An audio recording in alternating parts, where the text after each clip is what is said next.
દક્ષિણ કોરિયામાં જંગલની આગથી 18ના મૃત્યુ, 27,000થી વધુ લોકો ખસેડાયા. દક્ષિણ કોરિયાના દક્ષિણ પૂર્વ વિસ્તારમાં આવેલા જંગલોમાં લાગેલી ભીષણ આગને કારણે અત્યાર સુધીમાં ઓછામાં ઓછા 18 લોકોના મૃત્યુ થયા છે અને 19થી વધુ લોકો ઘાયલ થયા છે.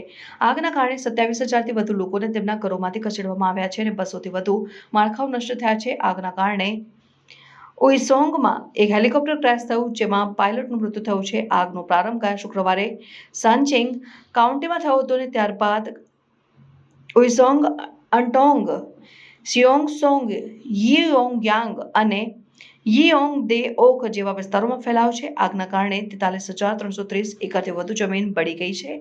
આગને કારણે ગાઉન્સા મંદિર, જે 7મી સદીમાં બનાવાયું હતું, તેના 30માંથી 20 માળખાઓ નષ્ટ થયા છે, જેમાં 2 રાષ્ટ્રીય ખજાના પણ શામેલ છે. આગને કાબૂમાં લેવા માટે 4,650થી વધુ ફાયર ફાઇટર્સ, સૈનિકો અને અન્ય કર્મચારીઓ સાથે 130 હેલિકોપ્ટરોનો પણ ઉપયોગ કરવામાં આવી રહ્યો છે.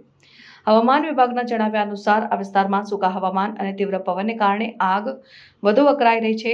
સાઉથ કોરિયાના કાર્યકારી પ્રમુખ હાન ડક-સુએ આ આગને દેશના ઇતિહાસમાં સૌથી ખરાબ ગણાવી છે અને તાત્કાલિક રાહત અને પુનર્સ્થાપન માટે તમામ સંસાધનોના ઉપયોગનો આદેશ આપ્યો છે. આગના કારણે હાહોઈ ફોક વિલેજ, જે યુનેસ્કો વિશ્વ વારસા સ્થળ છે, ત્યાં પણ ખતરો ઊભો થયો છે. અધિકારીઓએ આ ગામને સુરક્ષિત રાખવા માટે તાત્કાલિક પગલાં લીધા છે. આગના કારણે અનેક લોકોના ઘરો, ખેતીની જમીનો અને ઐતિહાસિક સ્થળોને નુકસાન પહોંચ્યું છે, જે સ્થાનિક સમુદાયો માટે ભારે નુકસાનકારક છે.